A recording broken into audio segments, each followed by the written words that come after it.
your core. Grab a hold of your right wrist with your left hand and pull up so the shoulder blade lifts and over towards the side. So still facing the front of your mat and just finding a nice stretch in that entire right side body. Drive down through both of your heels, lengthen up and over a little bit more. Keeping your right hand where it is, just drop your left hand down to the left side of your body and turn the right pinky back just slightly, finding a bit of space in the shoulder. Maybe sliding that left hand down a little bit more. And inhale, lift back up, left arm reaches up as well. Switching sides, drawing the ribs and navel in, grabbing a hold of your left wrist with your right hand, pulling up first so the shoulder blade elevates, and then over towards the right. Possibly feeling this around the ribs, underneath the shoulder blade, and all the way down into that left side waist. Root down through your heels, drop your right hand down. Turn that left pinky back and stretch over just a little bit more. Drive down through your feet, inhale, reach the arms back up. As you exhale, once again, ribs and navel in. This time your right hand is gonna tap behind or between your shoulder blades, so right underneath your neck, and your left hand is gonna grab a hold of your right elbow. Pull that right elbow behind your head as much as you can. You'll notice your ribs flare out. Keep firming the inner thighs in and the navel in. Push your head back into that right elbow, feeling this line of the tricep down into the serratus here begin to stretch. A lot of us who can't straighten our arms straight up overhead are tight along this line. And if you want to add in a little bit more, you can turn or side bend over towards the left, stretching a bit deeper into that right side body. Feels so good. Inhale, reach the arms back up. One more time as you exhale, draw your ribs and navel in. Just to ensure that your body's in a nice neutral, stabilized position. Take your left hand, tap underneath the neck between the shoulder blades. Take your right hand to your left elbow and pull the elbow behind your head and slightly over towards the right. From here, firm the inner thighs in to make sure your pelvis doesn't end up in this little dumping position. Lift the heart up and maybe over towards the right. One more time. Feeling that wonderful stretch all the way from the elbow, quite possibly if you're feeling it in the tricep right here, all the way down towards the lats, the serratus, the muscles in between the ribs. And then inhale, reach your arms back up one more time. This time, turn your hands out so your thumbs are forward and sweep your hands behind your back. I'm sure that feels good with the arms overhead for so long. Interlace your fingers and make sure to press your palms together, squeezing the palms all the way in, straightening the arms so the knuckles draw down, but keeping a micro bend in your elbows. Root down through your heels, little bend in the knees, and as you press the knuckles down, lift your chest up. Really feeling the front of your shoulders, the anterior delts, those are the fronts of your shoulders, maybe even into your chest, the pecs, major and minor. Begin to stretch. Good. Inhale, little bend in the knees. As you exhale, fold over the thighs. Let your hands drop down towards the ground. The deeper the bend in the knees, the more you can fold your torso over your thighs. If you're feeling extra tight and you're really, really rounded, your torso is more parallel to the ground, put that big bend in your knees. Take your fingertips onto the ground and heel toe your feet out as wide as your mat. Make sure the pinky toe edges of your feet line up with the edges of your mat. Grab a hold of opposite elbows and just let everything in the upper body, the head, the neck, the shoulders, the torso hang down. If you're feeling like you want a little more sensation, some stretch sensation in the legs, begin to lift the kneecaps up. Lift the quadriceps, the muscles in the front of the thighs, up until they're toned. And shift just a little bit of weight forward into the balls of your feet. And boom, you'll feel a deeper stretch in the calves and in the hamstrings. And if it's more of a stretch in the torso, the muscles that line your spine that you're looking for, think about breathing length into the muscles around the spine, and the crown of the head gets a little closer to the ground.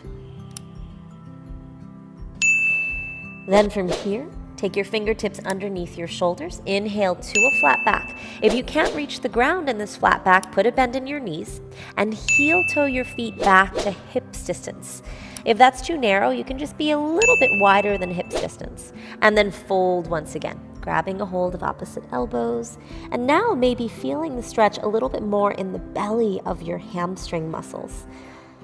Right? That'll help every time you change your foot position, it'll change where you feel the stretch.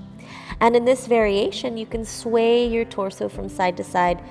You might even feel a stretch into the side body once again, but a little bit lower than our shoulder stretches. Most of us, when we're starting out, we shift a lot of weight back into the heels because that'll avoid a deep stretch. I'd rather you shift weight forward into the balls of the feet and put a little bend. That'll get the stretch into the right place. Now, one more variation here. I know you've been here a bit. Take your fingertips underneath your shoulders, find a flat back. I want your hands on the ground, so if you can't quite get there with the legs straight, bend them and heel toe your feet until the big toes touch and there's a little space between your heels. Put a bend in your knees, enough so that your ribs might be able to fold over your thighs. If you're still hovering a little bit, bend the knees quite a lot. Grab a hold of your ankles, forearms behind the shins, or the calves I should say, and just work your legs towards enough of a straight leg until you feel a stretch around the glutes, usually in the upper glutes. Don't pull yourself down, just holding your ankles or maybe your hands on the mat, just so you have a stabilizing element to the pose. Take a deep breath in. As you exhale, draw your navel in. Now inhale to a flat back. Exhale, step back into tabletop position. So we've worked on the shoulders, all of the different muscles around the shoulders, even the triceps opening. We've worked on the muscles that line the spine, the glutes, the hamstrings, the calves, all in about under 10 minutes. Now let's work a little bit more on the front and the back of the body. In your tabletop position, index fingers forward, grip firmly with the fingertips and root down through the base knuckles. Knees underneath your hips, knees about hips distance apart. Now take an inhalation, drop your chest down towards the elbows, lift the sits bones up high, and begin to pull your chest through the gateway of the shoulders, feeling your abdominal muscles stretch, but also feeling the back muscles warm up and strengthen. Exhale, round, spread the shoulder blades wide. You'll feel the front body contract, but you'll feel all of the muscles from the base of the neck down towards the tailbone begin to stretch as you draw the tailbone down. 2 more times like that. Inhale, lengthen. Exhale, round. 1 more time, big breaths. And exhale, round. Focusing more on what's lengthening here. And then inhale to a neutral spine. Sit back onto your heels. Bring your feet together into Vajrasana.